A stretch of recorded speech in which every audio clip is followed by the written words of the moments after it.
শহীদ বুদ্ধিজীবী দিবসে রাজধানীর মিরপুরে শহীদ বুদ্ধিজীবী স্মৃতিসৌধে জাতির শ্রেষ্ঠ সন্তানদের গভীর শ্রদ্ধা জানিয়েছেন প্রধান উপদেষ্টা অধ্যাপক ডক্টর মোহাম্মদ ইউনূস।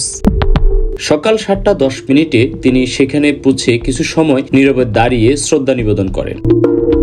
শহীদ বুদ্ধিজীবীদের স্মরণে দেওয়া এক বাণীতে তিনি মহান মুক্তিযুদ্ধের বীর শহীদদের আত্মার মাগফিরাত কামনা করে বলেন, শহীদ বুদ্ধিজীবী দিবস বাংলাদেশের ইতিহাসে এক কালিমাময় দিন।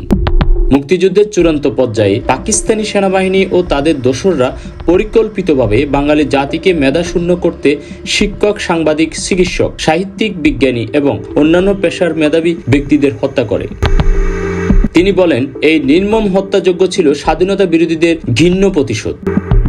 তাদের মধ্যে ছিলেন ঢাকা বিশ্ববিদ্যালয়ের শিক্ষক মোফাজ্জল হায়দার চৌধুরী, মনির চৌধুরী, আনোয়ার পাশা, সাংবাদিক শহীদুল্লাহ কায়সার, সেলিনা পারভিন এবং চিকিৎসক ডাক্তার ফজলে রাব্বি সহ আরো অনেকে। প্রধান উপদেষ্টা তার বক্তব্যে উল্লেখ করেন, বুদ্ধিজীবীদের হত্যার মাধ্যমে স্বাধীনতা বিরোধীরা মুক্তিযুদ্ধের চেতনাকে স্তব্ধ করতে চেয়েছিল।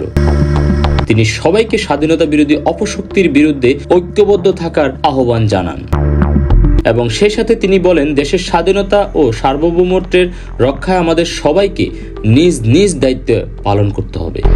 এই দিনে জাতি গভীর শ্রদ্ধার সঙ্গে তাদের স্মরণ করছে যারা নিজেদের জীবনের বিনিময়ে স্বাধীন বাংলাদেশের ভিত্তি রচনা করেছিলেন। Desk report, world vision.